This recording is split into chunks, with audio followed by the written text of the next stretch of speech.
Hello there, my friend. Before I get started, I'd like to say thanks a lot for viewing my videos. I appreciate it. You said you were a long-time follower of mine. Really do appreciate you, man. Watching my videos. Thanks a lot.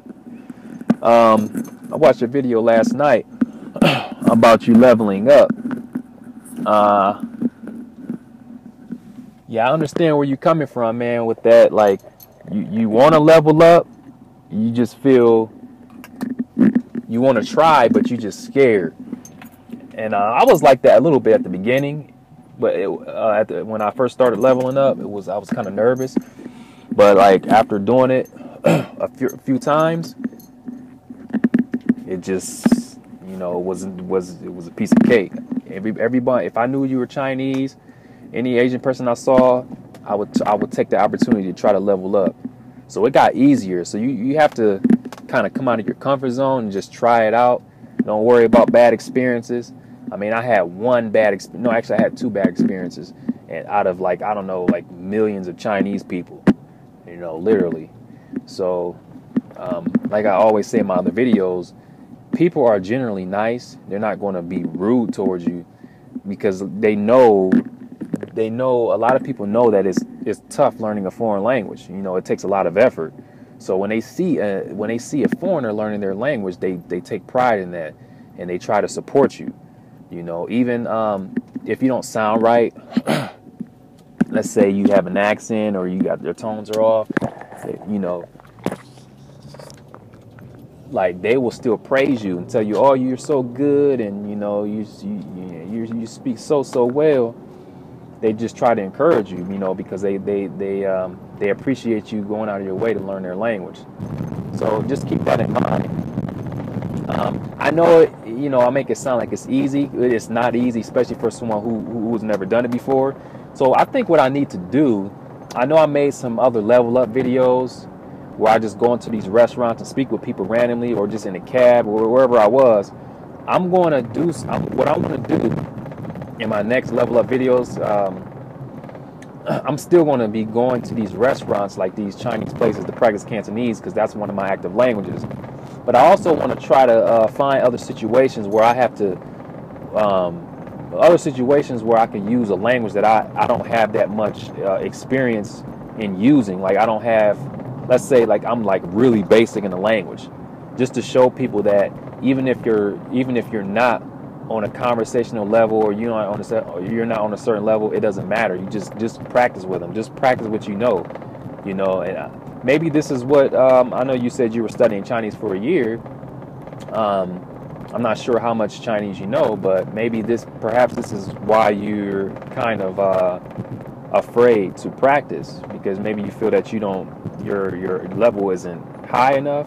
I don't know. That's just my guess. But even if you only know phrases, a couple words, that's okay.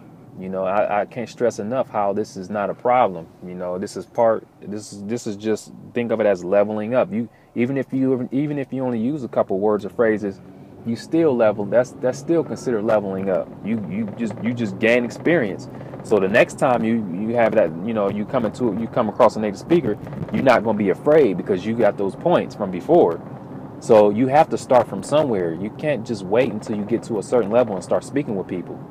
Just get out there and just try it out, man. And like I said, it's easy to break the ice. All you do is like just something simple, like asking them what the time is. That's very simple. Like, hey, do you know the time? And they're going to tell you the time. I mean, who's going to look at you like you're crazy for asking them what the time is? That's very common. There's nothing weird about that. Going up to people, asking them, "Hey, where are you from?" I mean, now doing that is probably not a good idea. I wouldn't walk up to someone and ask them where they're from. That's just kind of strange. You need to do something that's very common. Ask them the time. Okay, something that's very common that we would do in English. That's not considered strange. So if you're on a bus, I mean, that's a perfect chance to level up. You're sitting next to someone. All you gotta do is, hey, excuse me, do you know the time? They tell you the time, then then from there, hey, may I ask where you're from?